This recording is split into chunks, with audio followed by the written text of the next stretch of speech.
If your hands are down here and somebody kicks high at you and you don't see it, you're gonna get knocked out. When your hands are down and you attack, you're at a disadvantage because you have to bring your hands up to meet the person's chin. They could come in and get that hand before that hand can defend against it, or he can slip or bob and weave it.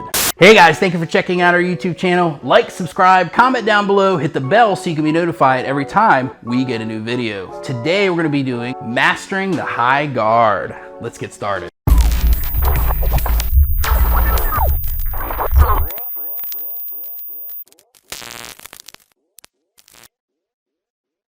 So one of the things that I think is super important that I don't see very often, and if you're a boxer, you should listen up to, okay? I always talk about having a high guard. Having a high guard is so imperative, okay? Most people, when they box, if they're an MMA fighter, they have their hands way down here. And a lot of times it's because they're at a distance, they feel that they're safe. Once you get in closer, when I'm with my partner and we start to get in close, that should be when our guard gets okay? Why? Because punches, as you get closer, punches can hit you, okay? When I'm far away like this, okay, my hands are down, it's gonna take more time to get to your partner, okay, to your opponent, okay? So hands, it's okay to do that. I like my students to always have their hands up. I want them to either, if they're at a distance, I have my hand here, this lead hand's in the front, ready to fire off to intercept or whatever you want to do, okay? But as I get closer, my hands get here, okay? So one of the biggest problems that I see is people are getting knocked out all the time because their hands aren't up. They get into a close quarter position like this, and their hands are lingering down here. Okay, if my hands are lingering down here and his hands are up, he is going to always have the advantage. You see that? He's going to always have the advantage because he's right there. The other aspect is if you're going against somebody that kicks high, okay? If your hands are down here and somebody kicks high at you and you don't see it, you're going to get knocked out, okay? If your hands are up like this and even if you're slow at it, you can still put out your body. You have some kind of structure to absorb at least some of the impact, okay?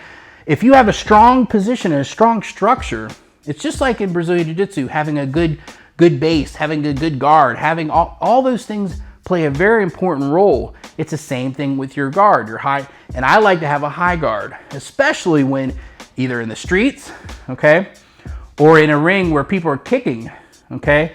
If I don't have gloves on and it's just a street situation, I want to have my hands up here, okay? I want to be able to see, but I want to be able to engage. It also says to the assailant, if they're coming at you, if you put your hands up, anybody else sees it, they're going, that guy was surrendering. I mean, that guy he didn't have his fist balled up. The judge is going to go, what was he doing? How was he standing? He wasn't like this, he was like this, okay? And when you look at the three-letter agencies, operatives, they hold their hands up like this. This is what I call the operative stance, okay? Having the hands up, engaged, ready to go, okay? That is very, very important to know. When you're a boxer or a kickboxer, having a high guard, go and get your high guard. When I'm in this position, if I'm this far away, you can have this hand up, but this hand right here, it must be up. Okay, let's switch sides. This hand needs to be up, okay? Because I need to be able to deal with punches by doing this. Obviously, footwork, and body movement are the first steps to evading an attack. Secondary is I may have to cover, catch, parry, cover. You know, any of those things, duck, okay? I may have to use your hands to deal with the attack. So if my hands are already there, I'll be good to go, okay? And that's one of the things that I really want to share today is as I get closer, his hands come up, okay? If you have gloves on, you want to either be like this, where if you see from this angle, you want to be like this, okay? So you can still see, okay? But your hands are ready to go. They can fire off from this position and they can defend with this position, okay? So those are very important. Then the other aspect is I'm always seeing all the time with my students, and even when I watch fights and stuff like that, they're inconsistent about when they attack.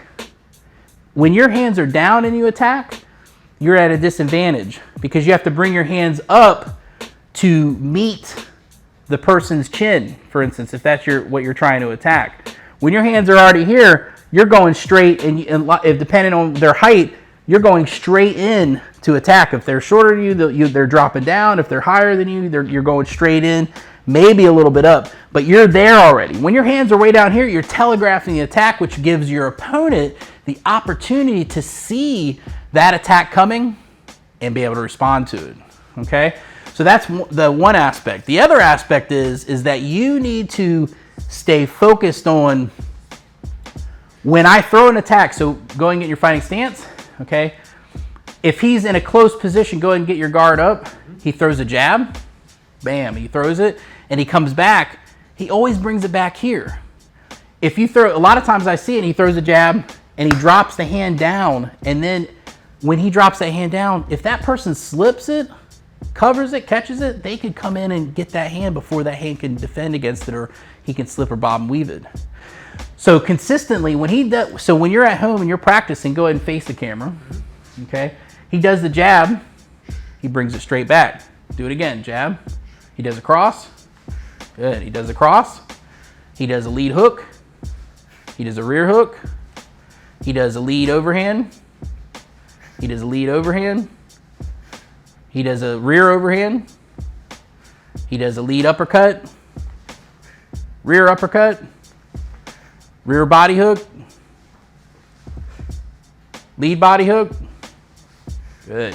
So he's always bringing it back to the guard. He's always bringing it back to the guard. That's the most important thing.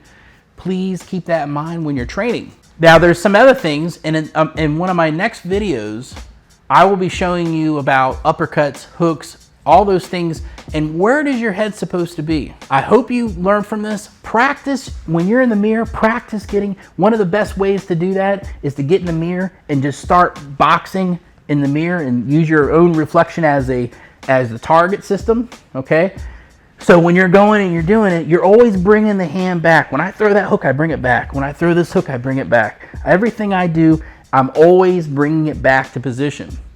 The reason why we do this is because when we bring the hand back to position, it limits the opportunity and openings to hit you in the head. Develop a strong guard, develop your strong attacks where they come back to that strong guard, and it will be harder for people to hit you, which means you will have the opportunity to hit more, and whoever hits the most wins the most. I hope you guys get something out of this. I'll see you next time. Have a good day.